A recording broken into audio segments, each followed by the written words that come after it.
तुमची सुद्धा गव्हाची खीर फाटते का? श्री स्वामी समर्थ. सर्वांनाच नागपंचमीच्या हार्दिक शुभेच्छा.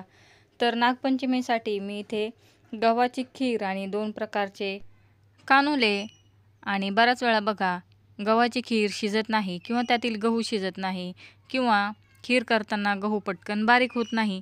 तर चला इथे आपण झटपट गव्हाची खीर आणि 2 प्रकारचे कानुले करणार आहोत. तर इथे मी 1 वाटी भरून गहू घेतलेले आहेत आणि त्यांना पाण्यात टाकलेलं आहे. फक्त 5 मिनिटं पाण्यामध्ये ठेवायचे आणि नंतर अशा सुती कपड्यावरती हे गहू काढून घ्यायचे. या गहूंना कपड्याने चांगलं पुसून घ्यायचं आणि अर्धा तास यांना सुकवून घ्यायचं आहे. असं केल्यामुळे काय होतं, गहू मिक्सरमध्ये बारीक देखील लवकर होतात आणि शिजतात देखील लवकर. आता इथे मी अर्धा तास गहूंना फॅनखाली सुकवून घेतलेला आहे. किचनमध्येच मी फॅन चालू केला होता. आता मिक्सरमध्ये या गहूंना आपण बारीक करून घेणार आहोत. खूप फिरवायची गरज नाही, थोडंसं फिरवलं की हे गहू लगेच बारीक होतात. बघा आता फक्त 1 मिनिटामध्ये इथे गहू बारीक झालेले आहेत. इवन 1 मिनिटापेक्षा देखील कमी वेळामध्ये हे गहू बारीक झालेले आहेत. याच्यामध्ये जे पीठ असतं आवडत नसेल तर गाळून काढून टाकलं तरी चालेल. आता कुकरमध्ये 2 ग्लास पाणी टाकलं आणि हे गहू आपण शिजवून घेणार आहोत. हाय फ्लेमवरती 1 शिट्टी आणि स्लो फ्लेमवरती मी 5 शिट्ट्या काढलेल्या आहेत. तर इथे रेग्युलर आपण चपात्यांना पीठ मळतो तसं पीठ मळलेलं आहे. फक्त पीठ थोडंसं कडक मळून घेतलं तरी चालेल. आता या पिठाला साईडला ठेवूयात आणि तोपर्यंत बाकीची तयारी करून घेऊयात. थोडंसं खोबरं किसून घेतलेलं आहे, थोडासा गूळ कापून घेतलेला आहे, अर्धा चमचा खसखस, एकदम थोडीशी भाजलेली बडीशोपची पूड घेतलेली आहे आणि सगळं व्यवस्थित केलेलं आहे. तर चला इथे कुकरची शिट्टी निघालेली आहे. आता चेक करूयात. तर गहू पूर्ण शिजलेले आहेत. बघा खूप काही वेळ लागला नाही, फक्त 5 शिट्ट्यांमध्ये आपले गहू शिजलेले आहेत. आता जे पीठ मळून ठेवलं होतं त्याला तेल लावून चांगलं मळून घ्यायचं आणि आता आपण इथे कान्हुले लाटून घेणार आहोत. रेग्युलर चपातीप्रमाणे इथे गोळा लाटायचा, फक्त चपातीपेक्षा थोडंसं पातळ लाटायचं आणि आतमध्ये तुम्हाला तेल तूप जे आवडत असेल ते लावून घ्यायचं. इथे आपण साधा कानुला बघत आहोत, तर आतून आता तेल लावलं आणि आपण घडीची चपाती जशी करतो किंवा त्रिकोण जसा करतो तसा त्रिकोण करून घ्यायचा. दुसऱ्या भागाला सुद्धा तेल लावायचं, इथे फोल्ड करायचं, थोडंसं प्रेस करायचं म्हणजे वाफवताना कानुले सुटणार नाहीत. तर इथे मी काट्याच्या चमच्याने थोडीशी डिझाईन करून घेतलेली आहे आणि ज्या भांड्यामध्ये कानुले आपल्याला उकडायचे आहेत त्याला तेल लावून घ्यायचं म्हणजे त्याच्यामध्ये आपलं पीठ चिपकणार नाही. दुसऱ्या कानुल्यासाठी चपाती लाटून घेतली आणि त्याच्या अर्ध्या भागामध्ये गूळ आणि खोबऱ्याचं मिश्रण टाकून घेतलेलं आहे आणि याप्रमाणे फोल्ड करायचं, थोडंसं दाबून घ्यायचं म्हणजे त्यातील गूळ आणि खोबरं बाहेर पडणार नाही. इथे सुद्धा थोडंसं मिश्रण टाकायचं, साईड दाबून घ्यायच्या आणि हा त्रिकोण देखील इथे बंद करायचा.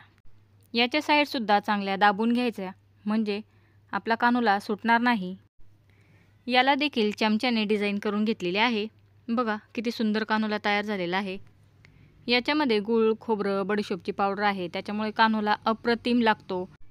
आता या कानुल्यांसाठी मी पाणी उकळत ठेवलेलं आहे, त्याच्यावरती ही जाळी ठेवायची आणि मीडियम फ्लेमवरती 15 मिनटं कानुल्यांना उकडवून घ्यायचं आहे. आता आपल्या खिरेला आपल्याला फोडणी द्यायची आहे. 1 वाटी गहूसाठी 1 वाटी गूळ मी फक्त कापून नाही घेतला, फक्त त्याला फोडून घेतलेला आहे. कारण खीर उकळताना त्याच्यामध्ये गूळ हा वितळणारच आहे, त्याच्यामुळे थोडीशी मेहनत इथे कमी घेतली तरी चालेल. व्यवस्थित गूळ गव्हामध्ये मिक्स करायचा. आता इथे काजू बदाम खोबरं आणि मनुके मी रेडी करून घेतलेले आहेत, खोबऱ्याचे काप करून घेतलेले आहेत. तर आता पॅनमध्ये 2 चमचे मी साजूक तूप गरम केलेलं आहे आणि त्याच्यामध्ये सगळे ड्रायफ्रूट्स आपण भाजून घेणार आहोत. सुरुवातीला खोबरं लाल करून घ्यायचं. सगळं जर एकदम टाकलं तर काही याच्यामध्ये जळण्याची शक्यता आहे. नंतर इथे टाकलेले आहेत बदाम आणि नंतर टाकायचे आहे काजू. आता हे व्यवस्थित लाल झालं की नंतर आपण टाकणार आहोत मनुके. मनुके सुरुवातीलाच टाकले तर लगेच लाल पडतात, म्हणून मी मनुके शेवटी घातले. आता इथे ड्रायफ्रूट्स लाल झाले की यातील थोडेसे गार्निशिंगसाठी साईडला काढून ठेवले तरी चालतील. आता बघा मनुके एकदम टम्म फुगलेले आहेत. याच्यामध्ये टाकूयात आता आपलं गहू आणि गुळाचं मिश्रण. तुपामध्ये गहूची खीर किंवा गूळ टाकलेलं जो गहू आपण शिजवलेला आहे ते चांगलं मिक्स करून घ्यायचं. तुमच्या आवडीनुसार पाणी कमी किंवा जास्त घालायचं आहे ते घालायचं. तर मला इथे पातळ खीर आवडते म्हणून थोडंसं जास्त पाणी घातलं, तरी मी इथे 1 ग्लास पाणी घातलेलं आहे. चांगलं मिक्स करायचं आणि स्लो फ्लेमवरती आता इथे आपण खिरेला शिजवणार आहोत. खीर खाली लागू द्यायची नाही, कंटिन्यू इथे मिक्स करायचं.